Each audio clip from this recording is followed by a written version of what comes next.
For over half a century, Canada has been a world leader in the production, use, and development of life-saving medical isotopes.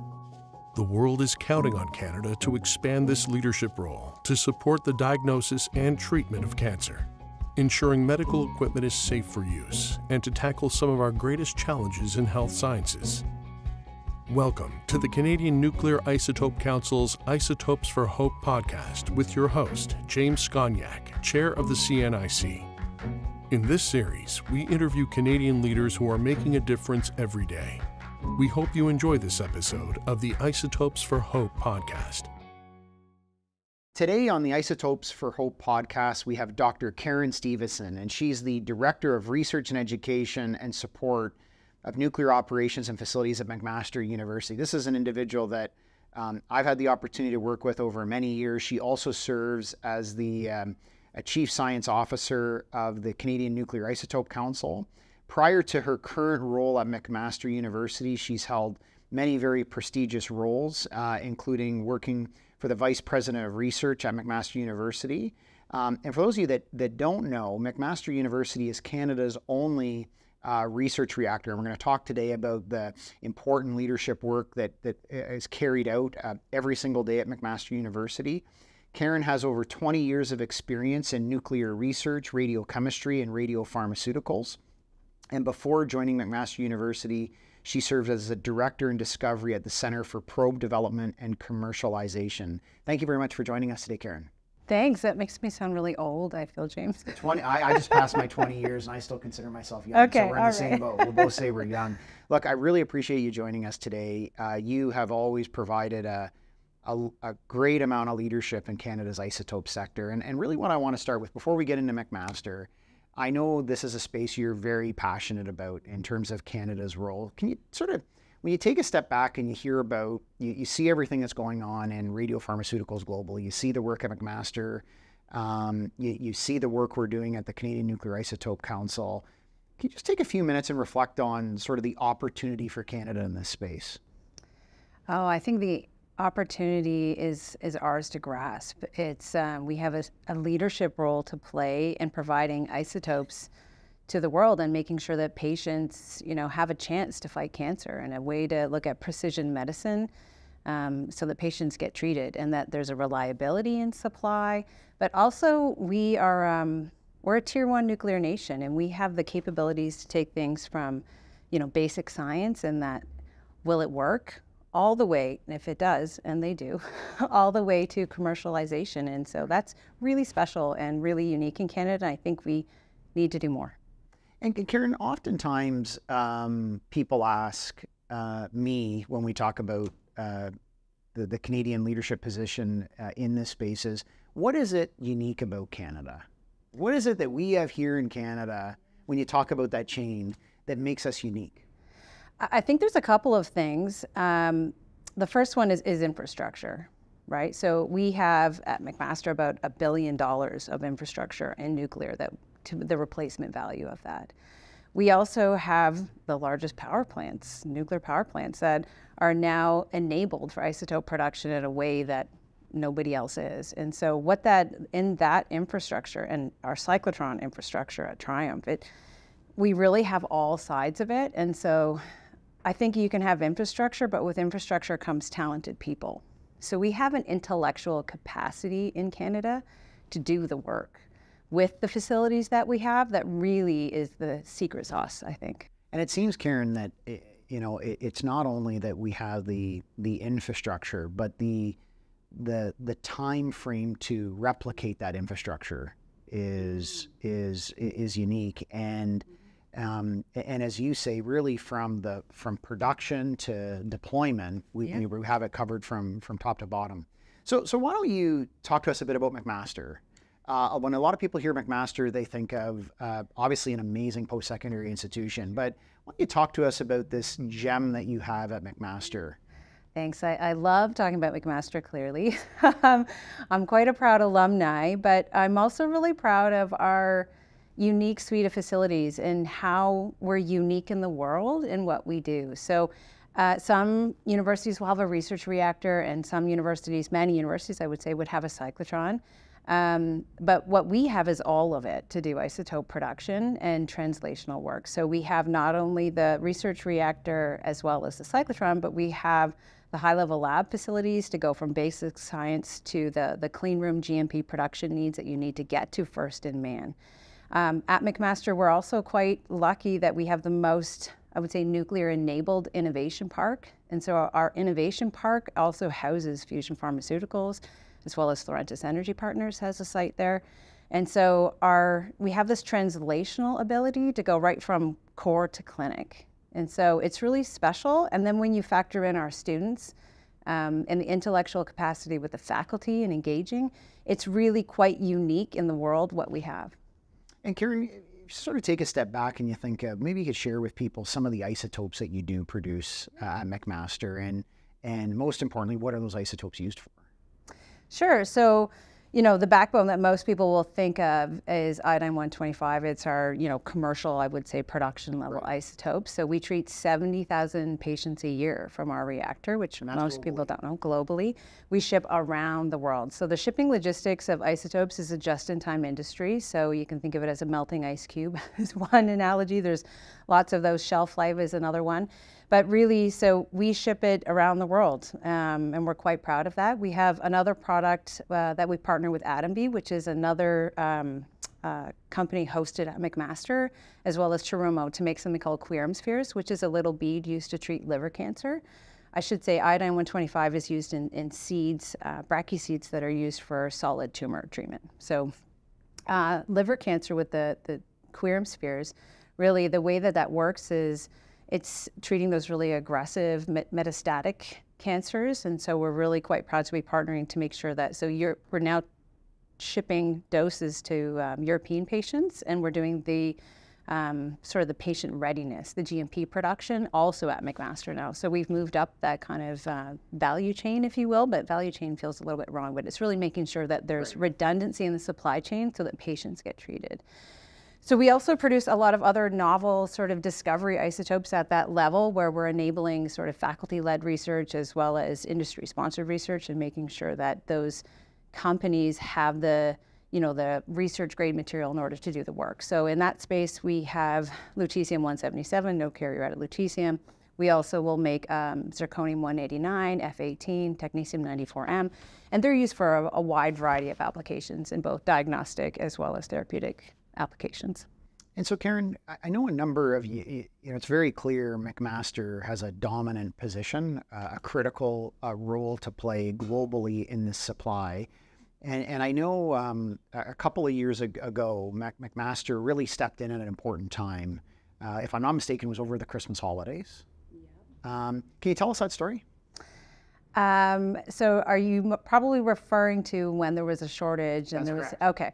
So, you know, lots of great things came from that shortage. Brought a smile to my face reading the newspaper over the holidays. Yeah, so there's only 2 producers of iodine-125 in the world, and we're the largest, but we need everybody to be producing. So when there's a shutdown that's unexpected, patients don't get treated. So we heard about the shutdown of the other reactor, and we stepped in and went from, we were operating 14 hours a day, we changed that to a 24-hour day temporary measure at that time to get us to be able to produce more iodine-125 so that patients would get treated. And we did an article in the Star for that and talked about the importance of the global supply chain, because we all need each other, because you can have a reactor shut down, but you could also just have something happen on the travels out that might shut down, you know, on the logistics side of it. So it's really important that we work together, I think, as a team.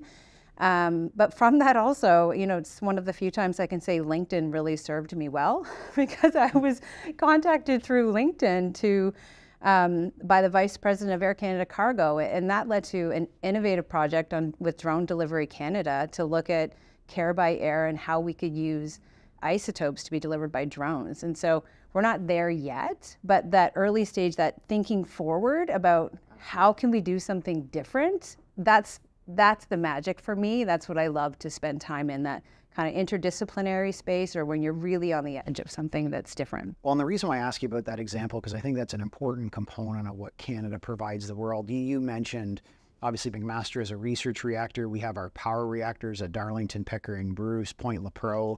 And that scale and that redundancy can provide that reliability. Yeah. And that's very difficult to certainly to find.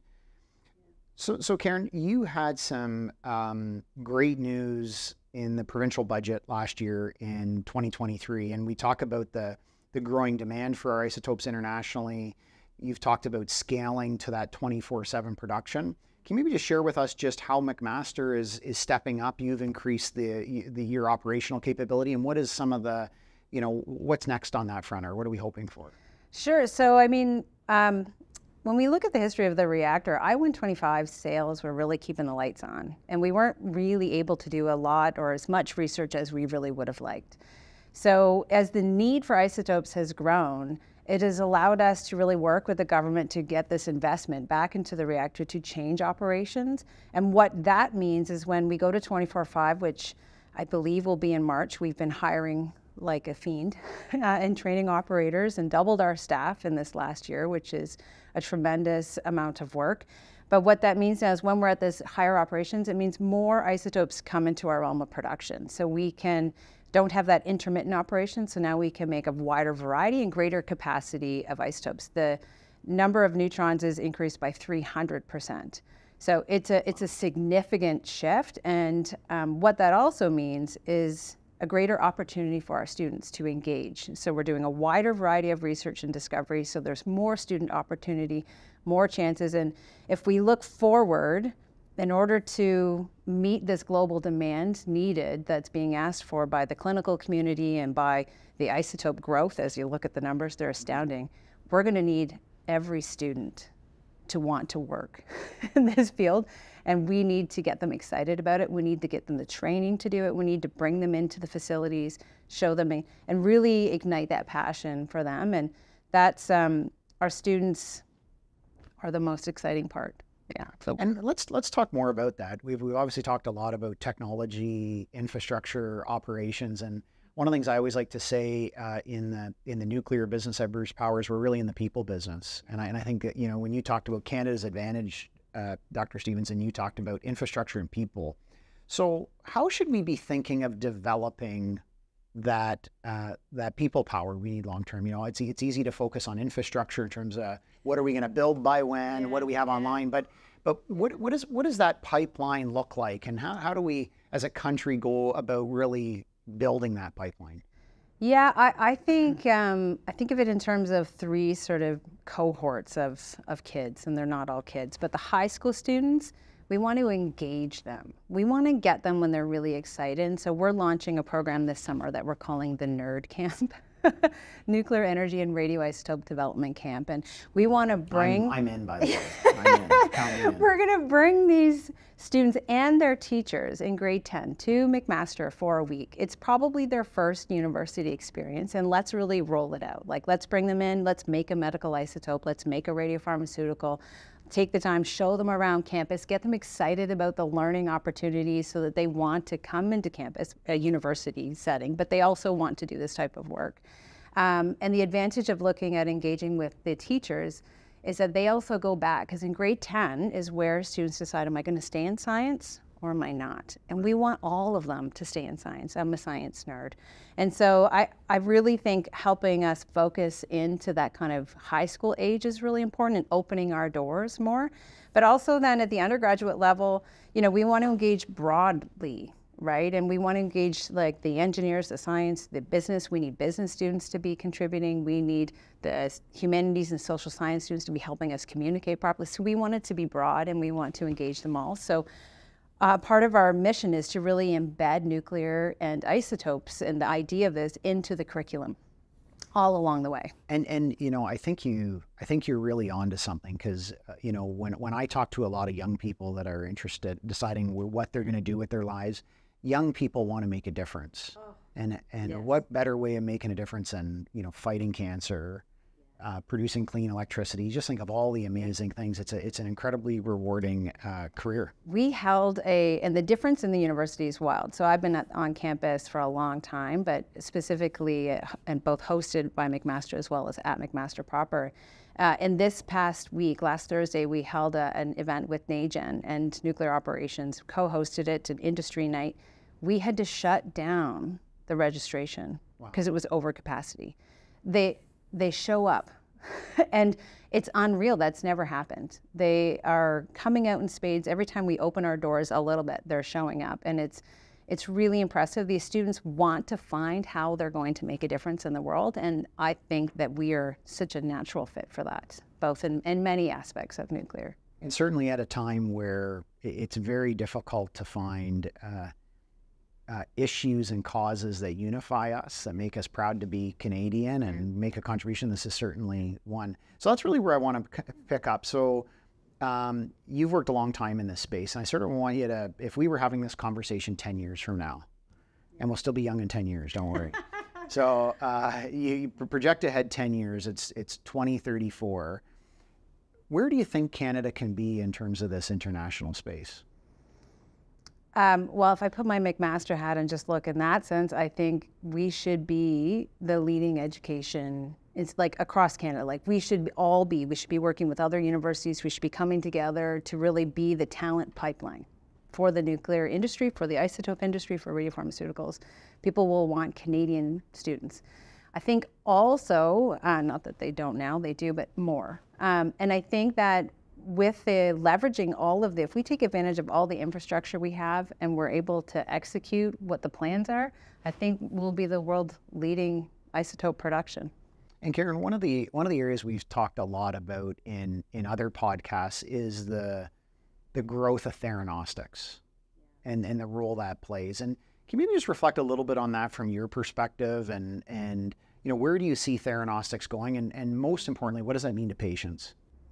Yeah, so when I was a young graduate student in this space, I was making technetium tracers, right? And so it was making platforms of how we were going to make, you know, libraries of tons of them and screen them. And just remind people, technetium is used as a diagnostic. Yeah, so technetium is 80% of diagnostic nuclear medicine. So most procedures, if you have a stress scan, if you have a heart scan, you're probably a stress test, you're having technetium. And people show up at our reactor and go, what? I had no idea that I was injected with something radioactive. And wouldn't it be powerful if we actually had our nuclear medicine community saying, hey, you're being injected with an isotope that comes from a nuclear reactor, to just help demystify the technology? That's the one side of it. But it's such a shift, I mean, really, from diagnostic focus and the emergence of therapeutics. It's really changing how we treat patients. And I really think precision medicine is driving a lot of this.